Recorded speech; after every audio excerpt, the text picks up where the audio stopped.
What a game for the boys in blue. Not only was the franchise record set last night, there was also a hat trick. A lot went down during this game, and I could not be more proud of how the Blues finished this homestand. This is all coming up here, Locked on Blues. You're Locked on Blues, your daily podcast on the St. Louis Blues. Part of the Locked On Podcast Network, your team every day.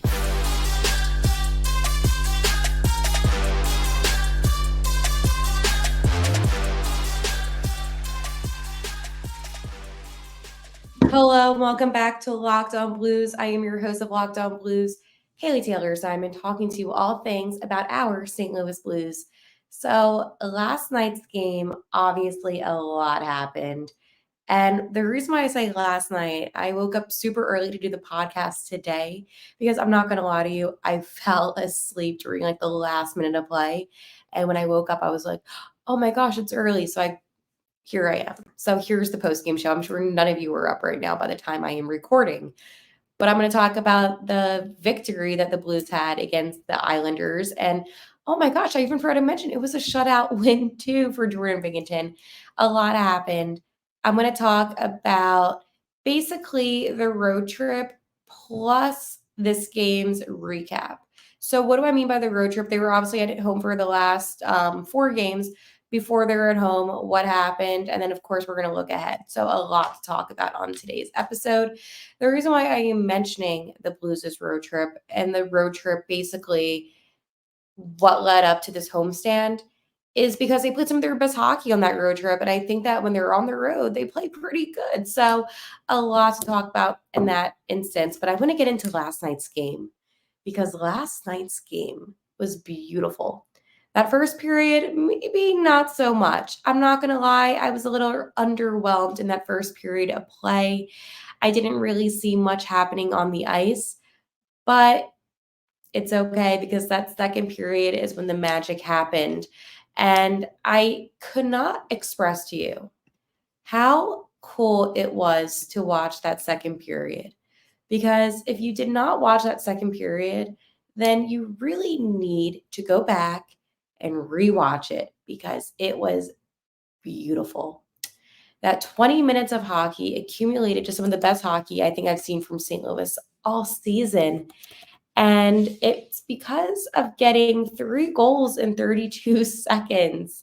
That is right. Now, if you're like, oh, like how did that even happen? Well, it happened with a power play goal that Brandon Saad had. And after that goal, they went to obviously face off again. And guess who got the goal?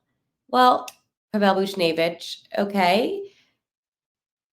So how did they get the third goal? Again, same situation, face off, boom, Pavel Buchnevich goal again.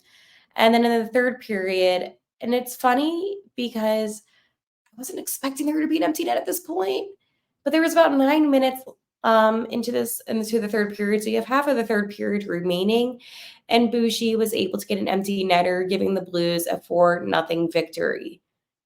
Unbelievable.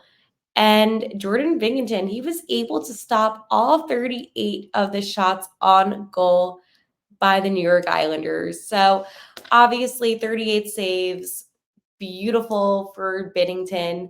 Pavel Buchnevich got a hat trick, beautiful for him. And of course, my boy Robert Thomas with 3 assists. The St. Louis Blues had a 4-0 victory last night. But don't let that take away from the fact that Jordan Kyrou also had a really good game. He was setting up plays, okay? He was making them happen. And you could even make the argument saying that if Jordan Kyrou wasn't as active on ice, then maybe Pavel Buchnevich wouldn't be getting some of the goals that he got last night. Kyrou had a really good feed to Thomas and Thomas to Bushi for the second goal of the game. And then in the third goal, again, Kyrou with a really nice feed to Bush. So Kyrou was really active. That first line was really active. And I think that's something that you and I talked about, was that we wanted to see more from that first line. And last night, we certainly saw that. It was an excellent effort by that first line. It was an excellent effort by the entire team. Being said, the St. Louis Blues with a 4-0 victory, a hat trick for Buchnevich, a shutout for Binnington. A new franchise record was set, 32 seconds and 3 goals. Now, I think the last time that happened was like in 1992, I want to say, I believe, but it was unbelievable. Okay.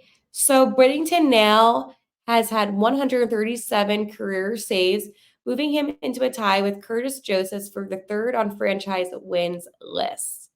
And this was Bennington's third shutout of the season and 15 of his career. So a really good game. After the game, Bennington said, "This league is too hard to get too high, and I experienced that. Just got to stay with it and just have passion every day and remember what you're working for." So right now, you might be wondering, Hale, how are the St. Louis Blues doing? Luckily, they're okay, 62 points. Now, why am I bringing up the standings right now? Because Nashville also has 62 points. Blues are above Nashville because, again, they played more games and they do have the way it works out. They're 30, 24, and 2. Nashville is 30, 25, and 2. So it just works out that way.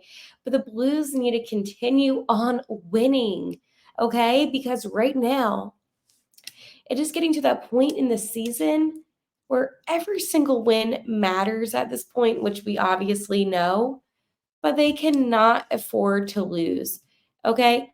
They cannot afford to be in a situation where they're dropping games.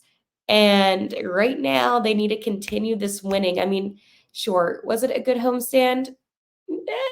It's all right. I mean, they split it, and I'll talk about that. I'm going to talk about the previous road trip that they had because I think that was some of their best hockey that they played. But I want to recap everything. I want to recap the home stand. I want to recap the road trip. I want to recap everything. And then, of course, you and I, what are we going to do? We're going to look ahead. So we have a lot to discuss on today's episode of Locked On Blues coming up. But first, I want to tell you about one of my friends. Okay, I want to talk to you about my friends, as I just told you. So, grocery bills are so expensive these days, but now they don't have to be. Start getting cash back on your grocery shopping with free Ibotta app and get cash back every time you shop. Do you love making money, but also love spending money? Don't we all? Now you can make money while you spend it every time. Shop with Ibotta. Spring break is around the corner. And listen, I get it. If you're in college, you might need some money. So make sure you shop with Ibotta. So many different ways that you can shop with Ibotta. Listen, there's a lot of money that could be saved. Hockey tickets, expensive. But if you use the Ibotta app, it's free and it gives you cash back every time you shop on hundreds of items from groceries to beauty supplies to toys. So you could literally be making your money back no matter what you were purchasing. The average Ibotta user earns $256 per year. Okay, that could cover so many different things that you may not even know that you need or want. So join over the 50 million users and earn cash back on any time you shop with over 200 and 2,700 brands and retailers. Right now, Ibotta is offering our listeners $5 for just trying Ibotta by using the Locked On NHL when you register. So make sure that when you use Ibotta, go to the Google Play Store or the App Store and download the Ibotta app and start earning cash back with code Locked On NHL. That's Ibotta in the Google Play or App Store and use code Locked On NHL. Okay, so let's go take a look back at that road trip and then the homestand and talk about the success and some of the things that we didn't like from the St. Louis Blues. So starting off with their away game on their road trip, they played the Sabres, the Canadiens, and the Toronto Maple Leafs. They defeated the Sabres, the Canadiens, and they lost to the Maple Leafs. So the two games, Sabres, Canadiens, really good wins for the Blues. And that loss to the Leafs away obviously was very concerning. Then the Blues came home and they defeated the Oilers 6-3 And then they lost 2 in a row against the Predators and the Maple Leafs, and obviously one last night against the Islanders. So what is this telling me? It is telling me that this team is capable of winning. Sometimes I feel like this team is just so inconsistent, right? Where they don't always have the consistency that you and I would like to see. And normally I would be like, okay, that's a problem. That's not good. But at the end of the day, they found a way to bounce back. The thing that I don't want to happen is for them to have a losing streak. Yes, you might have a couple games where you lose in a row. Fine. I accept that. That's normal. It happens. But what I don't want to see is this team really fall off, and they have yet to do that. While it might seem concerning right now, you might be like, Hale, I'm very worried about the Blues. They've had 3 losses since they've come back from the All-Star break, and they have had, let's go count this together, 1, 2, 3, 4 wins. 4 wins, 3 losses. Not ideal, but it's not awful. The reason why I am saying this to you right now is because at the end of the day, it might seem like these losses are overpowering their wins. Sure. Did the losses to the Maple Leafs absolutely suck? Yes. Did that loss to Nashville suck? Yes. Well, 2 things can be true. They do find ways to bounce back. And last night, and I hate to be, new franchise record, hat trick, shutout, but that's what happened last night. And that is how a team bounces back. They took this adversity and they were able to make it into something great with this win. They were able to say, you know what? We had 2 really bad losses in a row. This is how we're going to play our hockey. This is how we're going to finish out this homestand. So, yes, they're a good team on the road, and they're even better back at home. And we know this about the Blues.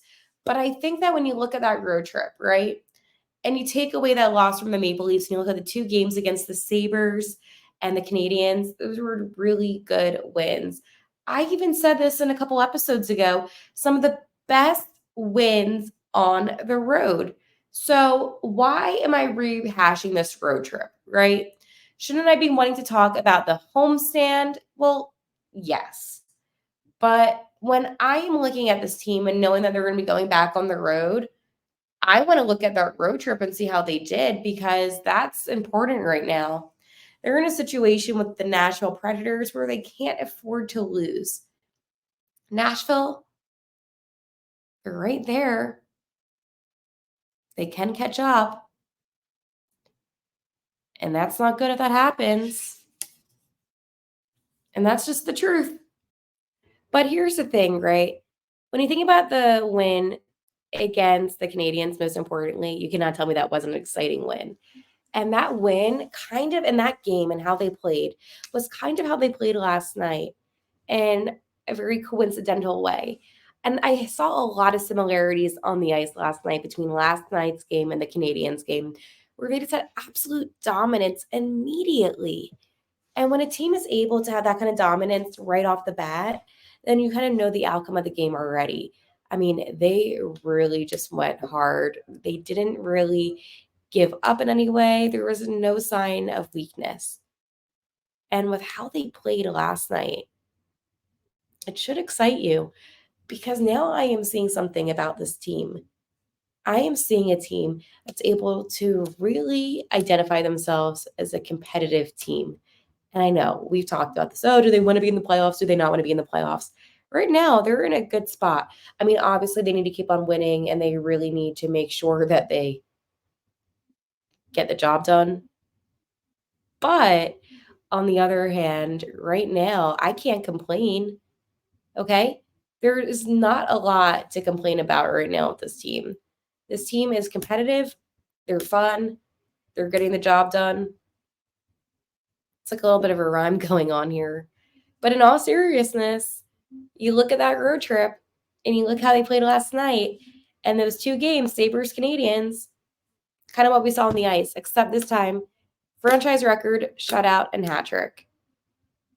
That hat trick, oh my gosh, like unbelievable by Pavel Buchnevich in that first line. And I know I was coming at them quite hard, and I don't feel bad about that, because they did deserve it. But I mean, that first line really showed up last night and solidified themselves.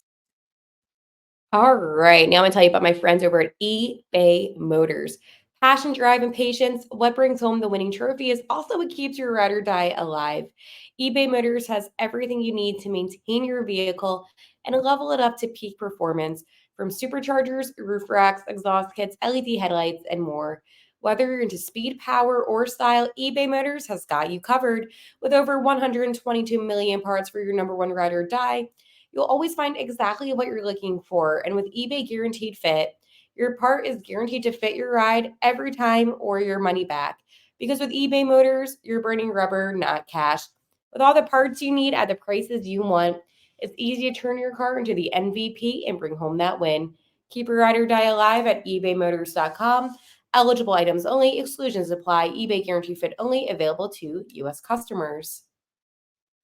So let's go take a look ahead, you and I, and talk about what we can expect to see from the Blues. So tomorrow on Saturday, the 24th, the Blues will be at Detroit to take on the Red Wings. And this game, while it's not overall that concerning to me, Detroit obviously I think is a little bit better of a team, not significantly better, but definitely a little bit better of a team. And I think that what we can expect to see is a Dylan Larkin game. Now, I do think when you compare Dylan Larkin to Robert Thomas is significantly better. But the difference is Larkin, he does lead the Red Wings in points, goals, and assists and power play goals. So that is definitely something that makes me a little bit concerned. But again, I don't think Detroit's this awesome team that, is going to really overpower the Blues. And on the episode later today, I will talk more about that in more detail. Then after the Red Wings, the Blues will then go to take on the Winnipeg Jets. And then they continue on that road trip, finalizing a game out in Edmonton against the Oilers. So definitely a lot of competitive hockey coming up soon. Then they're at home for one game next Saturday against the Wild before heading off to Philadelphia on Monday. Yes, I will be there covering the Blues in person. So excited for that. And then they have obviously their metropolitan, I guess you can say, road trip. So a lot of hockey coming up then. But I want to focus right now on looking ahead and realistically why it is so important that we wish nothing but the worst for the Nashville Predators. I understand. Nashville, they beat us. And while that sucks and I'm not happy about it, I want them to lose. Tomorrow they are playing the San Jose Sharks in San Jose. Is it possible that the Sharks win? Anything is possible. The Sharks beat us. Maybe the Sharks will beat them. Then they take on the Ducks. Okay. So they have two games coming up, right? And this is where I need you just to understand the significance of how important it is for the Blues to win. They have two games coming up where realistically they should win. Okay. And then they play the Senators, another game that they should win. All I'm saying is that they don't have that much competitive hockey coming up. We do. It is so important for the Blues to win against the Red Wings tomorrow night, to win against the Jets, and try to get a point against the Oilers, okay? Draw the game to overtime. Do what you have to do. But you cannot afford to lose majority of these upcoming games because if the Blues do, I'm going to be the one to say it, then they're going to be in a really bad position. Because I even will look at Nashville's schedule. Okay, let's go look beyond those three games. Then they have the Wild, and then they have the Avalanche. Now, out of all of those games, the Avalanche on March 2nd, so next Saturday, will be their most competitive game. And then they have the Canadiens. They don't have competitive hockey. And sure, we all play, the same teams. All the teams are right in the league every season, how the schedule goes. But you can also make the argument and say, hey, listen, where the schedule is right now, the Blues have a significantly harder schedule. And there is no denying that. There is nothing easy when it comes to St. Louis at all. I will always make the argument. that part of the schedule right now that Nashville's at is the part where they're going to rack up some points. So yeah, you want the Sharks to win. You want the Ducks to win. You want all of those teams that are not so good to win. That way, the Blues are not in a position, most importantly, where they don't make it to the playoffs. And that's the reality. So yeah, part of the Blues' success will be the downfall of the Nashville Predators. And I'm going to say it, like the Coyotes have yet to win a game. Like they have been really doing bad lately. Yeah, Arizona's still at that 50 points. Then you have the Wild at 58. So again, like you don't want the Wild to do well, but yeah, you would want the Wild to win over the Predators, obviously. Right now, what you need, the Blues to win, the Predators to lose, the Wild to lose. And then you're fine. Because I think at this point in the season, if I'm doing my math correctly, Arizona is basically out. So that's the reality. Anyways, I'll talk to you later today because this is me uploaded early in the morning, and then I have my Friday episode. So I will talk to you then. And like always, how I end every episode, let's go Blues.